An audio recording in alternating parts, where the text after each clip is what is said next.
Madridistas, quelles sont les actus du côté du Real Madrid dans ce beau jeudi matin? Alors aujourd'hui dans cette vidéo on parlera du mercato de Florentino Pérez, du dossier Calafiori, des dossiers Gvardiol et João Neves et pour terminer on parlera de Brahim Diaz. Mais au passage pour tous les Madrilènes qui ne me suivent pas encore et qui ne souhaitent rien louper de l'actualité Madrid, ça se passe ici donc n'hésitez pas à vous abonner. Allez on enchaîne. Pour commencer, hier soir, Florentino Pérez nous disait mot pour mot, je vais renforcer l'équipe avec des joueurs de haut niveau à chaque poste. Des paroles qui sont très intéressantes d'ailleurs. On a vu qu'il avait bien commencé par la défense, avec les signatures de Dumfries et de Konaté. Apparemment, d'autres profils défensifs pourraient venir également. Ensuite, Florentino Pérez pourrait passer au milieu de terrain et potentiellement finir avec l'attaque. Mais ça reste à confirmer. Nous les supporters, c'est tout ce qu'on attend. Un mercato digne de son nom et en même temps très cohérent. Et à vrai dire, ça fait un petit moment qu'on n'a pas eu ça. Maintenant, parlons de Ricardo Calafiori. Selon plusieurs médias anglais, des discussions ont commencé à avoir lieu entre Calafiori et le Real Madrid. Et l'Italien figure bien sur la shortlist du Real Madrid. Et comme vous le savez, ce n'est pas le seul profil défensif qui intéresse le Real Madrid. Parce que d'après d'autres médias, en plus des signatures déjà réalisées, Florentino Pérez aimerait se pencher sur le cas Gvardiol. Et ce n'est pas le seul parce qu'on nous rapporte également que Florentino Pérez a intéressé bien fortement par João Neves. Concernant le dossier João Neves, j'ai vu plusieurs théories. Pour ceux qui s'en rappellent, Florentino Pérez, il a assisté à la finale entre le Paris Saint-Germain et Arsenal. Et c'est vrai qu'on a rarement vu Florentino Pérez assister à une finale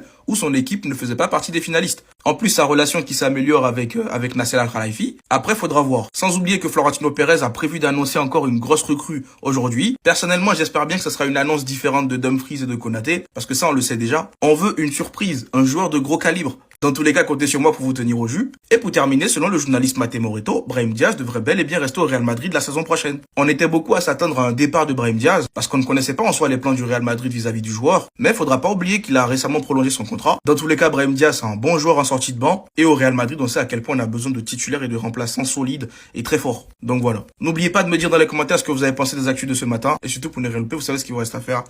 Il avait pas menti, les gars. C'est un malade. Même si je pense que tout le monde est au courant depuis, ce week-end auront lieu les nouvelles élections à la présidentielle du Real Madrid, qui opposeront Florentino Pérez à ce mec Riquelme qui mène une propagande de ouf depuis quelques jours. Faut savoir que d'office, il avait annoncé pour sa campagne 2 joueurs. Rodri qui est lié au Real Madrid depuis très longtemps, citant donc qu'il a son accord, et il disait qu'il allait nous annoncer sa deuxième grande signature aujourd'hui qui est une superstar. Il nous l'avait promis. Il est venu avec le maillot de Haaland. Et en plus de cela, il a montré les documents signés. Et le pire dans tout ça, c'est qu'après avoir annoncé son directeur sportif qui serait Raoul, vendredi ou samedi, il a dit qu'il allait annoncer l'entraîneur avec lequel il s'est mis d'accord. Entraîneur qui est considéré comme la plus grande star du monde après les joueurs du Real Madrid. J'en vois que un. Moi personnellement, je pense à Pep Guardiola. En fait, ce mec, il se peut que là, dans sa poche, il s'est littéralement mis le noyau de City. Pep Guardiola, Haaland, Rodri. Il est parti jusqu'à dire que son entraîneur est celui dont les vrais supporters du Real Madrid veulent. Qu'ils ne veulent pas de José Mourinho, mais un entraîneur un peu dans le même genre que Xabi Alonso, dont d'ailleurs il porte un énorme respect pour lui. Il finit par dire que le Bernabéu est toujours en